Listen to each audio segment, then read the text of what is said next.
You are listening to The $35 Journey with Dr. Ayanna of drayannasKM.com and Inga Harmon of keepitmoving.com. Hey everybody, this is Dr. Ayanna of drayannasKM.com, and I'm here today with my sister Inga of keepitmoving.com, and we are so excited because this is our first episode of our new podcast, The $35 Journey. Yeah! Okay, good. Excuse me, I put some tickle in my throat. So we are here to introduce ourselves to you all and talk to you about the format and the purpose of this podcast. And so today it's just kind of like a hey y'all. And then future podcasts, we're going to get down to the business of this podcast, which is to talk about sisterhood, entrepreneurship, overcoming adversity, and just generally like living the best life that you possibly can and just embracing yourself and your queendom. So yes. Today, we're going to talk about why we decided to do this podcast in the first place, what the impetus was for that, and just talk about our sisterhood and all those kind of good things. So, Inga, because I know you like to tell this story, I want you to tell everybody about how we began to know each other and to form our sisterhood. So go ahead. Yes, so it was 1994-ish on the campus of Clark, Atlanta. I'm gonna use the years. Don't use the years. It's too late. But okay, so 19 something on the campus of Clark Atlanta University, CA. Okay. We met. We were both in the biology department. Dr. Isabella Finkelstein was our director person. Everybody hang out advisor, office. Mm-hmm. And so somehow, I can't remember how we became friends because there's a lot of us in labs and classes together. But I said, "Hey, friend," and then all of a sudden I became pregnant. Not all of a sudden, but you know, after being grown, I was pregnant. I was the only one in the group that was pregnant. So everyone treated me like their baby. Call on me. Somebody call on me. Call on me. Yes. Okay. Thank you. So let me just clarify what Inga was just saying. Okay. So that is not how we became friends. The reason why Inga and I became friends is because she made me be her friend. I did not know her. I saw her around. We were both in the same department. That part is accurate. But for some reason, one day it was her and Felicia and Tasha. Yes. And all of a sudden one day they just were like, "Hey, come walk with us. Come be our friend." And I was just like, okay. I didn't know what to say because I wasn't sure why they were talking to me. I do know, however, that, I have a condition with my face. So when I'm not smiling, people think I'm really unhappy. Is that resting bee? So when I'm not smiling, people think it's something wrong, right? And so maybe they thought that I needed a friend. I have no idea. That being said, that's how me and Inga became friends, because she just decided I was going to be her friend. And I literally did not have a choice. It was like the next day we was hanging out. And that was the end of it. But that's that love at the historically Black universities. And then our junior year, because I think that was our sophomore year. So our junior year, I was pregnant. Everybody was like, "Oh my God." And I felt like the world was turning on me, and all my friends just scooped me up like, "Do you have your baby powder today? Today? Did you drink your water?" And then I started waddling around campus, big in the front, big in the back. And, that's what that carried on. All of that part is true. She just tried to make the other part of the story not real. So Inga was pregnant with her oldest child, who ended up becoming our child. The community child. What'd you say? The community child. Yes, the community child. Inga would have to go take her test because she would often have to do it at a different time than we had to. We would take the baby, go about our business, and she would do what she had to do. And if she wasn't with us at Clark, she was at Spelman with her sister who was in school at the time. And so, she definitely became our community baby. But on top of that, me and Inga We worked at Morehouse School of Medicine together. We were doing research, going to Chantrell's every other day, which was a problem. Oh, yes. Chantrell's, girl, yes. Listen. Rosemary chicken. Honey, yeah, used to get the rosemary chicken, which was good. And don't neither one of us eat meat anymore, but we said we going to journey through our time with meat. I used to get that curry turkey and those mixed vegetables, and it just affirmed my life every time I got it. Don't forget the cornbread. Don't forget. Let's take a moment for Chantrell's. Is Chantrell's still open? Like, my heart is just feeling so full right now. Now that you're mentioning it, I need to go look and check it out. Right. But we used to go to Chantrell's, and who was it? Not Dr. Mayberry. Who was it with the red hair used to tell us all the time, like, y'all better stop eating all that Chantrell's. Artricia? No, not Artricia. The black guy who had the red hair and the freckles, who's no longer with us. Sean would be like, y'all better stop going to Chantrell's every day. He's like, Ayanna, you ain't pregnant. It was between that and a Taste of the Caribbean. Because we used to get those patties. Yes, those Spanish patties, yes. So anyway, between going to Chantrell's, Taste of the Caribbean, and then Inga, so I'm from Philadelphia. I'm from West Philadelphia, as a matter of fact. And Inga is from Georgia. She says Macon, but she's from La Zella, okay, right. Which is some tiny little town that's about as big as this box right here. And Inga would say, "Come on, let's go outside and get some pecans." That's how she says it. I say pecans. She would say, "Let's go outside pecans." Some pecans. And I was like, "Well, we're gonna go to the store." Like, she's like, "No, it's a pecan tree outside in the parking lot." And I'm like, well, I mean, how we gonna get them? We gonna get them off the tree? And she said, yes. She would take her shoe off and throw it at the tree, and the pecans would fall down on the ground, and she would pick them up and put them in her mouth. And I was like, what? You don't know how to tell them what to do. You don't know. So you have to put them together. You like squeeze them, and then the shell come off, and all the nice juicy meat is on the inside. Yes, and I did learn, because after I got over the hump of thinking about going out in a parking lot and throwing my shoe at a tree so that the nuts will fall off, and then you open and put it in your mouth. After I got over that, then I realized that this was good eating. Everything was good. But at first I was like, why are we going out on the parking lot to a tree? That good country eating. Yes, honey. So anyway, that is how we actually became friends. Just getting through college and getting through life. And that was many, many years ago, obviously, because she already said the year. So that's over 20 years ago. Right. But over 20 years ago. Over 20 years ago. And so we both have, journeyed through, been in relationships, marriages, had children, careers, all of these things. Right. And then it was around 2012, because my youngest son was born, and she had a child who was a year older than my youngest child. Mm-hmm.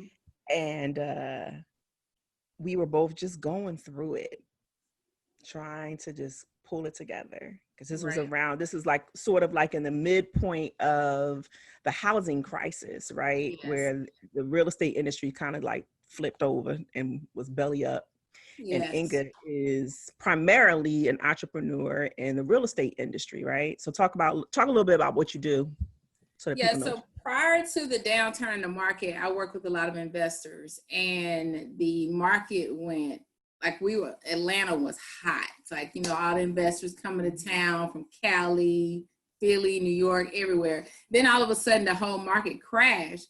So at that point you had a lot of lenders going out of the business, a lot of appraisers, real estate agents, whatever. But that was my bread and butter. So while I'm figuring out how I'm going to pivot in this market, because nothing's selling, everyone's getting foreclosed on, what am I going to do? So this is before me doing forming a construction company. So I was like, oh my God, I have a young child at that point. I'm like recently married, sort of a couple years, and there's no money coming from anywhere. Yeah. Everything was like on pause. Yeah. Yeah. So she was going through that with her business. Now, mind you, this is at least 15 years of entrepreneurship at this point for you, being a business person, you know, a woman with an MBA, was a real estate broker, like all these things, very high powered, successful woman in her own right at that point. Transactions and money flowing. Yes, flowing just kind of going, just right? Cease.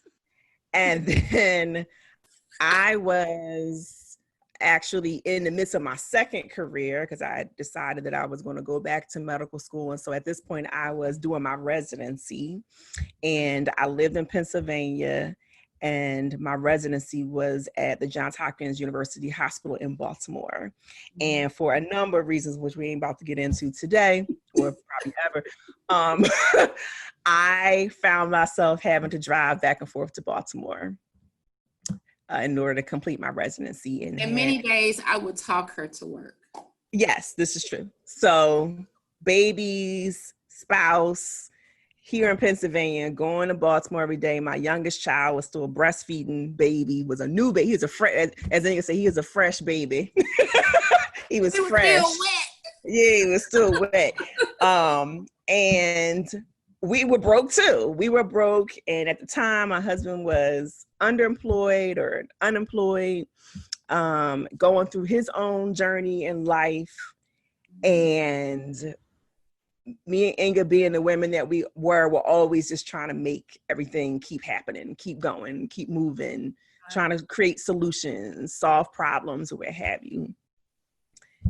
And not always in a healthy way, right? Because a lot of times as women, we take on too much. Because it's like, well, if you ain't going to do it, I'm going to do it, you know, kind of thing, right? And so it got to a point where things were just so bad that I was like, Inga, let me hold $35, right? And she was like, all right, that's about what I got to give. She put $35 in my bank account, okay? And 2 weeks later, she was like, let me have that $35 back. So then I sent it back to her. And then 2 weeks after that, I had the $35 now, right? And literally for 3 years, we passed back and forth $35. Right.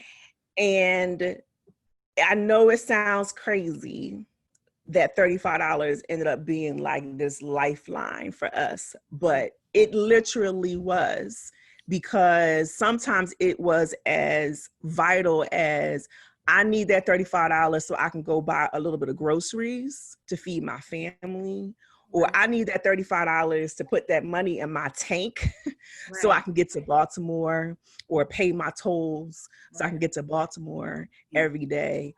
Or whatever. It was never about luxury. It wasn't about going to get your nails done. It wasn't about going to get your hair washed. It wasn't none of that. It was like really basic needs. It might have been the extra $35 we needed to be able to pay a bill or what have you. And so in that process, we really developed this very deep, affirming, and interdependent sisterhood, because it was a secret that both of us had, that we were so broke that all we could do was give our sister $35, but that was the person I knew I could depend on to get that $35. I did not want to ask my mama again, and I know Inga wasn't trying to ask her parents anymore. Because we got tired of asking. I mean, my parents were just like, okay, what you need this week? We waiting on the clothes, and mama, can you just float me some money to the clothes and happen? Yeah. Okay. And of course they're gonna say, yeah, but that's just embarrassing. Do that. Nobody wants to do that. Right. We got our own household. Why are we asking for money? Why exactly? We got our own households, and why are we asking mommy and daddy to put some money in our account? But it was like really, it was a crazy situation. And but that's how we got through it. And now here we are both sitting here. Inga is out here killing it, in construction, in real estate, as an entrepreneur, successfully mothering, successfully womaning.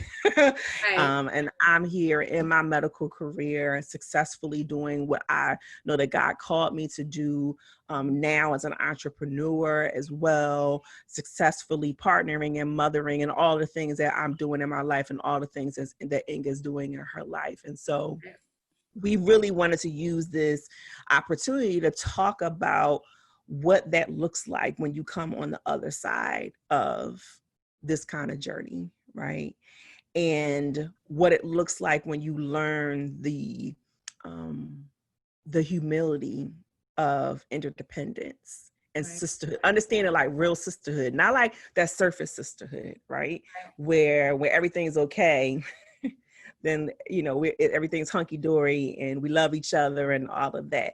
Trust me, me and Inga have been friends more than half of our lives right now. We don't always like each other, but we do always love each other, right?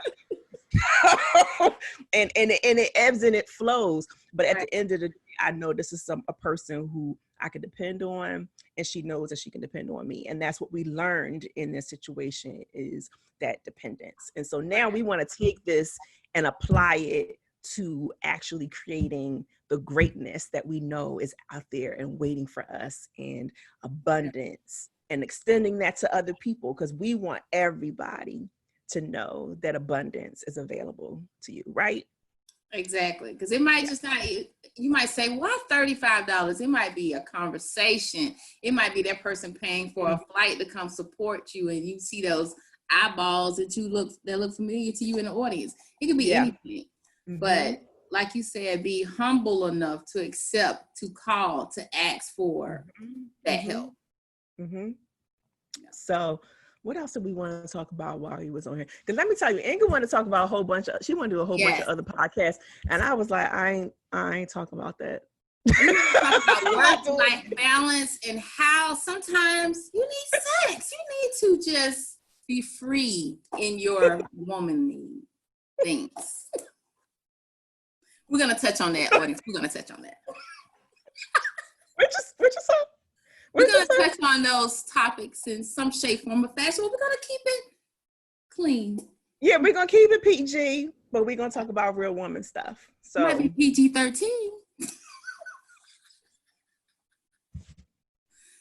But one of the main things is we want to talk about how to stay sane through this entire process. The work-life balance, the hustle-life balance, the partnering balance, anything you need to talk about, we're here to talk about how to get through this journey. Yeah.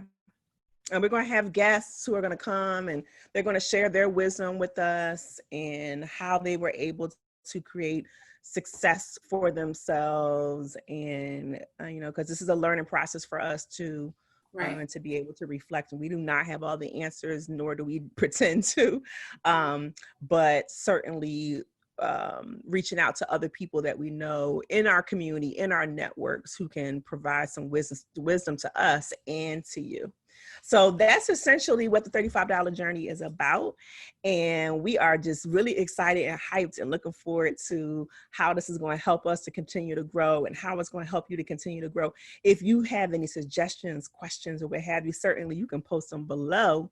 Or you can just wait until we get back on here and we talk about whatever we talk about. Even if it's something dumb, like you want to know where I got these glasses from, then I can certainly. You want to say, how do y'all get your afro so big? Listen, my hair today is not really where I want it to be, but I decided I was just going to stop letting this hair stop me from being great, and I was just going to come in here and do what I got to do. But I'm going to work with it, because it is what it is. So yeah, I'm using my left. I slept on my left arm last night, so that side is not like extending for me, but it's okay. So, I'm here.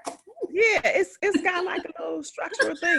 It's all right though. It looks good. See, your hair always looks good, but mine, like right now, because I was blowing my hair out for a little bit, now I got some straight pieces on the end that just is like, it just. See, all this to say, we are real women, real issues, major triumphs, couple of challenges. But hey, we're here. Yeah. $35 journey. $35 journey. So Anyway, the next time we see you all, we're going to talk about vision, right? Yes. I'm going to talk about to define vision, how do you craft a vision for yourself, and then how do you start to execute on that? So that's going to be the topic of our next discussion. And so, we just encourage you to sit down and think for yourself about vision and what that means to you and how you've been able to create vision in your life, because some of you who are watching this already may be very experienced entrepreneurs or people who have created things. So again, we don't have all the answers, but we want this to be interactive and fun and all of those things. So get ready for a conversation on vision, and then we're just going to take it from there. So we'll see you next time. Where can they find you, Ayanna? Oh, so thank you. You can find me on drayannaskm.com or at Dr. Ayanna SKM on IG. And Inga can be found on Inga Keep It Moving on IG, and also on at Inga Keep It, not Inga, sorry. Keep It -moving, MOVIN.com. All right, good. See you soon. All right, see y'all. Bye.